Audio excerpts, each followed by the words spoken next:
talk to us about Steven Crowder. He is being divorced by his wife, but he's pushing for 100% custody. Can you give me can you give our audience the breakdown of what's happening? So I don't really fully understand why he's requesting 100% custody, but this kind of popped up and some of the things that were said about it that you sent me were women. It was a response to women who were questioning, saying that uh, people should be jailed, like women should be jailed if they don't allow fathers custody or visitation, with their children. And so there's this ongoing debate about if fathers get equal custody in divorce cases. And so usually the premise is that no, men typically are not awarded equal custody in divorce cases and preference is given to the mother.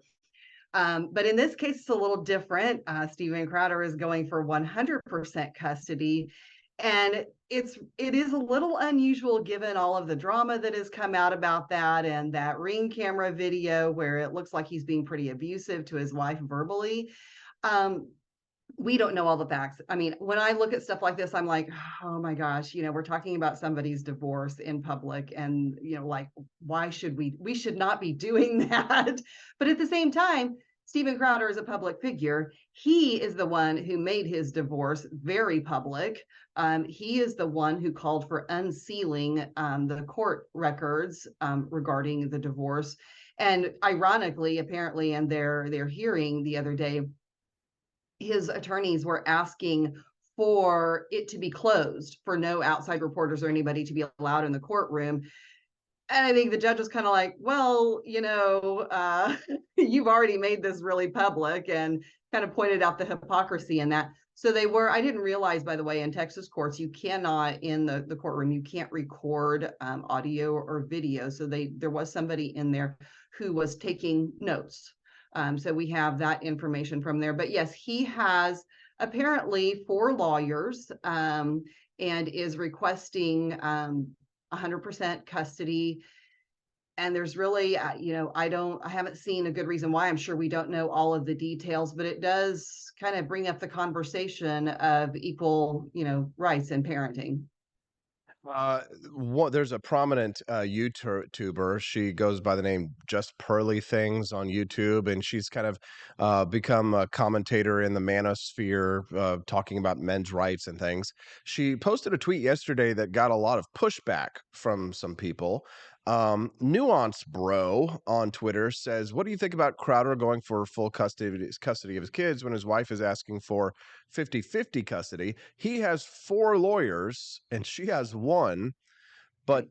Pearl responded like this. She says, "Why are we rewarding women who leave marriages? Calling that leaked clip of them as abuse was a stretch. She left, not him. We should applaud for men who fight for custody." Um, your thoughts? So I'll say this. I was thinking about this morning, last night, and all of a sudden it struck me the irony of the fact that there are women who are in the quote unquote red pill community giving advice to men.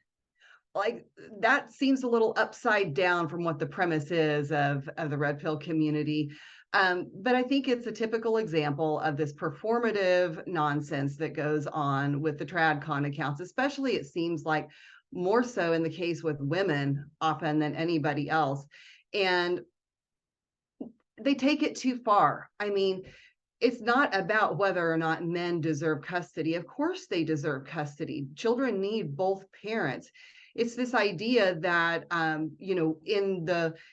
in saying that men deserve, equal custody, now we need to start punishing women because they don't stay with men, even if they're not, if it's for good reasons. Like, that's, Is it it's a always good a bridge reason too though? far. Is it a good reason? I mean, watch it, watch it. You don't, I mean, what constitutes verbal abuse these days? Anything can be considered verbal abuse. It's like, oh, I said something mean to you once. That's verbal abuse. I mean, standards seem to be getting pretty damn low for abuse these days, Camellia. Maybe, but I mean, the flip side to that is, do you want to, because there's also been this conversation about, oh, maybe we need to change the divorce laws and not allow women to divorce. Well, Like, should we allow what women to the divorce? hell? Yes. I mean, for Why? pity's sake. What's the point of a contract that one person can break? Well, I mean, I guess that means that you should make sure your contract is rock solid at the very beginning. And the unfortunate thing is that when we allow the state to step in and make those contracts for us, then we often don't like what we get, and that has not worked in favor of men. Uh, I'm all in favor of a contract, but the reality is that you should not lock yourself into a contract that you have no way out of. But it also comes down to individual rights and whether or not you are being treated correctly. And do you really want a spouse that is going to stay with you when they do not want to be there? And then you should weigh that for how good that is for your children and the environment that they are going to then be in with two people who do not want to be under the same roof. Okay, but yes, good point. But she's leaving him. So it Sure. makes perfect sense for why he would want full custody of his kids. Why? I mean, like, is there something she's their mother, as much as we talk about how much children need their fathers, I mean, they also need their mothers. First of And all, so in the video, he clearly states that she doesn't do her wifely duties, and she just despite she doesn't do her wifely duties. She didn't get him wood pellets and steaks for his grill, and she was going to leave him alone there, unable to drive anywhere else because it was the only car, so he couldn't visit his friends, he couldn't go visit his family, he couldn't like go, play Xbox with his buddies if they invited him over. So, in my mind, he now deserves the I'm here to kids. tell you, when you put it like that, boy, that is a man's man. And who could possibly resist that?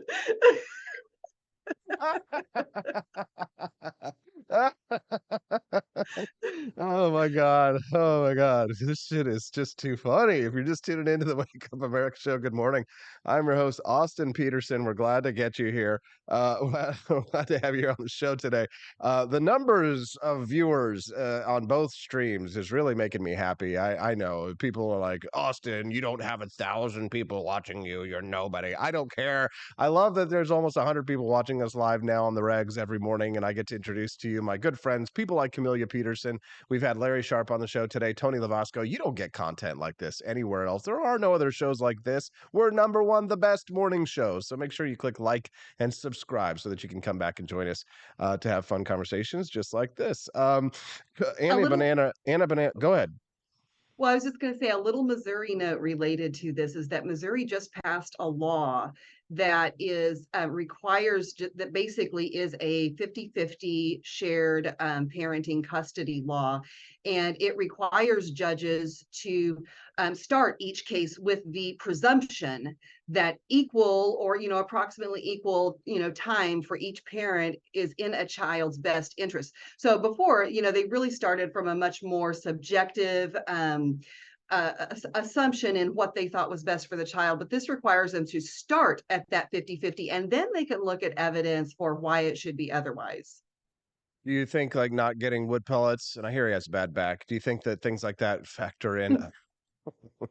um, Bert Crash says Crowder wasn't the one who asked for this. You get married, you're responsible for that. They've screwed me over divorce, and you're taking one clip out of context, I really think. He says, you're better than this, man. Why are you even talking to NG? I have no idea. About another man's personal life. There are far more important things going on in the world. See, I disagree because, divorce and custody, this affects all of us. This is something that if you've been married or if you are married, these are issues that really matter to people. Steven Crowder really isn't the issue here. The issue No. here is the issue here. He's only a news hook for us to get into this discussion, which needs to be had, which is about it's not about Steven Crowder's personal life. It's about all of our personal lives and what the role the government has in deciding who is a fit parent. And Camellia, I think you would agree that family courts have been very one-sided up until this point. Sure, and I think that that has gotten better because there have been individuals and there have been groups who have worked very hard to bring that to public attention and to change that. And so I do think we have seen a lot of improvement in that case. And I think when we see laws that pass in Missouri, like they just did, I mean, that's great progress. That should be what we go for, because if parents cannot be adult enough to, for whatever reason, to come to an agreement, and you need, a third party to step in, they should come looking at it with the assumption that a child needs both parents equally, and then work from there. And you're right, this is not just about Steven Crowder. And let me tell you, people who are interested, and I know Bert is, people who have a vested interest in the culture wars, because that's really what this is about. Mm. This is about the culture wars, and this is about why we are where we are. And there's how, like, this is a can of worms that we could probably go 2 hours about, but that is why we have the manosphere, or the red pill community right now, is this reaction to feminism. And unfortunately, sometimes reactions tend to go too far the other way in an overreaction. But the premise is the same: is that we have belittled and feminized men to the point to where our view of masculinity and manhood as a society is so skewed. There's even a very good argument to be made that this is occurring, and has been occurring, in the church at large for a long time too, which would, contribute a lot to this. Because one of the things, this has been a thing I've been on lately too, to be honest. So, and I've been thinking a lot about this, because when you talk about the culture wars, and it's an individual problem. I mean, we've had the moral majority years. Was that successful? No. You cannot legislate morality. And we have this now national populist movement on the right that is trying to go back to those days and use the force of government to legislate what you do in your bedroom. People are now talking again about putting, homosexuals back in the closet. I mean, this is ridiculous. I mean, so there are, we are not, the solution, I heard said the other day, has always been the individual. And this whole thing with neoconservatism and national populism, and even how the church has done things, is very collectivist. Mm. Well, I sat down. I had a couple hours to kill because I was mowing, and that's when I usually listen to either books on tape or podcasts. So I listened to that full podcast that you sent me, Camellia, which is kind of one of those little like, hee hee, not something I would share publicly, but now we're going to talk about it publicly. Uh, it was Right. the red pill versus tradcons. And for those Right. of you who are like listening and you're like, what the hell are we talking about? We're talking about sort of more, libertinish men who take a very dim view of marriage versus the more socially conservative Matt Walshes of the world. And they were bagging on Matt Walsh because people like Matt Walsh admit and acknowledge that men get screwed over in marriage, and that it's not a good deal for men, and that men typically get the short end of the stick in marriage, but you have to do it anyway because you have to populate the earth for Jesus.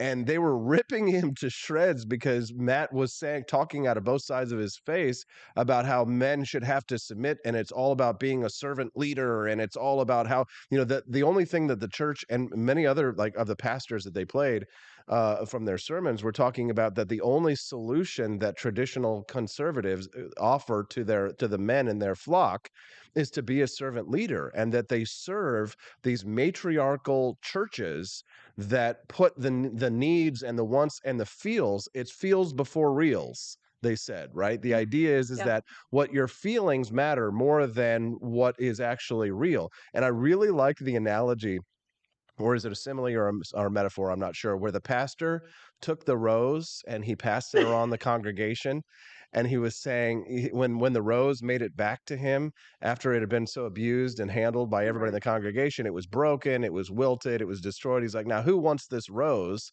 And the liberal pastor who was in there in the sermon, who was listening to that, was sitting next to some women who had, I don't know, can I say, hoard herself out for like most of her life or whatever. She, she had been around the block a few times. He was embarrassed because the preacher was talking about chastity and purity, and he was upset because he was trying to bring this woman to God, but you know he didn't want the pastor to talk about purity and chastity because he wanted to try and bring the soul of Jesus. So when the pastor goes, "Who wants this now? Who would want this rose?"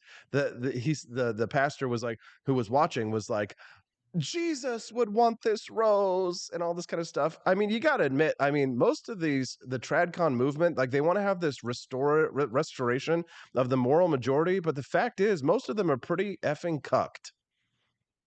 Well, and that's here's the thing, because this is not to, dishonor on religion or faith or anything like that. Oh, And there are churches who do not do this, but at large, the church has very much promoted men leading and masculinity, but there is always this undercurrent of, why do you do that? And I think their reasons why you do that are all upside down. I was talking to our friend Kathy Jo Loy the other day, and I told her, I was like, I think that one of the biggest failures in the church has been that people come in and they've got their problems and they've got their issues, and they basically are told that be a Christian, read your Bible, and that fixes you.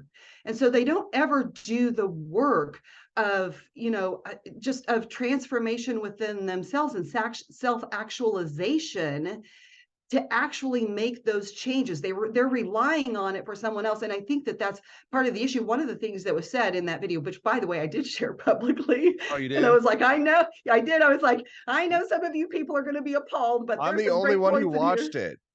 But here's the thing, like, one of the points in that video that I really liked was they talked about how a lot of these young pastors of these mega churches, it's such a grift, but the grift is because they grift because the majority of the people who are in the churches now are women. And so they have to they have to preach to the butts that are in the chairs. So it sort of, the church is one of the, like, the places that these men are going to get emasculated or or to become feminized, and that's why so many men are seeking out the red pill community, and why the traditional conservatives are so angry at the red pills and are attacking the Andrew Tates and all these other guys, even though Andrew Tate's kind of disavowed the red pill or whatever. But it's because the red pill offers actual masculinity, where these mega churches offer they offer Joel Osteen, right? They offer feminine approved men. And boy, if there's one thing that I've learned as a man in my life, is that it is always a waste of time trying to seek out the approval of women, because you'll Well, never and get for it. men, You'll never get it. well, Anyone who seeks maybe. the approval of a female will never receive it. Well, no, okay, there's a lot of truth to that, and I think that that's I won't deny that, and I think it's because of, the fact that that's where they're looking for their validity. They want to be validated by a woman, and it's the wrong approach, and it's part of the approach that we have seen culturally, and not only, in our political circles, but also in, our culture circles with church and, our institutions of society, is like, we don't talk about being good for goodness sake. We talk about being good because somebody tells you to. We talk about being good so that you can be a good man to protect women. We talk about being good for your family. We talk about being a good mother for your children. I mean, like, there's all of these other reasons. None of that is why you should be being good, you should be a better person. And that's part of what the point that, some of this, what they're saying in the red pill community is like, they said, what's the solution to this? And one of the guys said, and I like, this is like the biggest thing. This is actually why I tweeted, is like, the solution is individual. It's always been What individual. does that Fix mean, though, you. Camellia? What does that Well, mean? that means you fix you. You focus on you first, because if you are working on your own character and your what you need to do as a person to be a good person, and whatever, whether that's different for a man and a woman a lot of times, but if you're focused on that, then the byproduct of that is that you are going to be a good person in the lives of everybody who is in your circle. You are going to be a good husband. You're going to be a good wife, because it's not selfish to prioritize your own self-actualization first, because it's what makes you better for the people around you. And the irony is like, a lot of people look at red pill community, because a lot of it's what's put out there, and they think, oh, well, they're telling men that they should, go sleep around with women and this, that, and the other. But some of the main figures in that are people who have been married for 30 years. Yeah, that's You know, they've true. been married for a long That's time. true. Stephanie and I were talking about this just the other day, and we were talking about like what is able to contribute to a good marriage. I think I'll make absolutely no one happy when I say that I think women should largely keep their chastity, but men should probably sow their wild oats while they're young, so they get it out of their system. And it is the job of the woman to refuse. And the good women will be the ones left standing that haven't, been visited by most men. Nobody likes that. Nobody likes that. Austin, Well, nobody liked that. Down, like all the poor women who, are the women the men are supposed to go do that with, they're just screwed. they And are will they screwed. survive? They are screwed, and it is, and at the end of the day, when they turn 35 years old, remember there is a lucrative career in the cat industry, for cat products and for anything cat related. So not I don't really think there is somebody for everybody. I know Stephanie disagrees with me on that one, but I just think that some people are meant to be alone.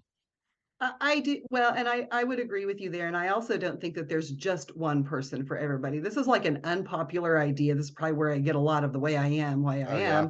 am, is from my dad, because my dad always grew up saying that like there's no such thing as this love at first sight, one person only. Like you have that one person out there in the world for you.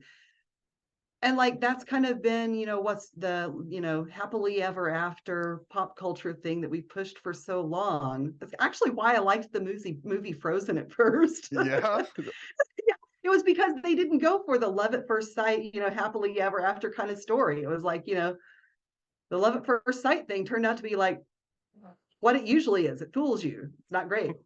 Amelia, you are going to have so much fun reading the comments over on You YouTube when the know. segment is over, from everybody about this subject. But unfortunately, I got to let you go because I've got a young man who lost the debate because of a tweet that he made, and the woke politics won the day. It's going to be an interesting segment. I hope you'll stick around and listen to it. Thanks for beaming into us all the way from Iowa. My pleasure. Have a great day, everyone. Thank you very much. What do you think of Camellia Peterson? Send us a text 573 319 1586. Don't go away. I'm not going away for very long. I'm just going to play a real quick little commercial break, and then I'm going to go get this kid, Matthew Adelstein. He's actually a young lefty, and he lost a debate because of a tweet that he made supporting free speech. He lost a debate because they brought up the tweet. It had nothing to do with the debate. It's going to be an interesting conversation. You don't want to miss it, so stick around. We'll be back on the Wake Up America Show. Excuse me, on wakeupAmericaShow.com.